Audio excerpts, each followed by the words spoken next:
লালমনিরহাটের হাতীবান্ধা উপজেলার বনচৌকি সীমান্তে বাংলাদেশের অভ্যন্তরে ধান খেতে কাজ করার সময় লিটন মিয়া নামে এক বাংলাদেশি কৃষককে মারধরের অভিযোগ উঠেছে ভারতীয় সীমান্তরক্ষী বাহিনী বিএসএফের বিরুদ্ধে।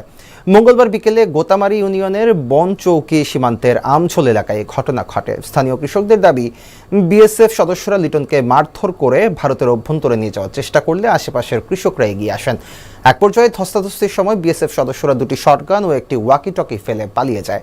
পরে উদ্ধার করা অস্ত্র ও ওয়াকি-টকি বনচৌকি বিজিবি ক্যাম্পে জমা দেন স্থানীয় কৃষকরা। ভুক্তভোগী কৃষক লিটন মিয়া জানান, নিজের জমিতে কাজ করার সময় বিএসএফ সদস্যরা তাকে বাধা দিয়ে মারধর করেন এবং ভারতে ধরে নিয়ে যাওয়ার চেষ্টা করেন। পরে স্থানীয় কৃষকরা তাকে উদ্ধার করেন। এই ঘটনায় তার হাত ও পায়ে আঘাত লেগেছে বলে জানান তিনি। একই সঙ্গে ঘটনার সুষ্ঠু বিচার দাবি করেন লিটন।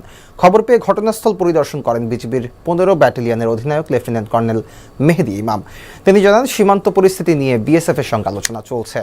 এই ঘটনায় ব্যাটালিয়ন অধিনায়ক পর্যায়ে পতাকা বৈঠকের আহ্বান জানানো হয়েছে।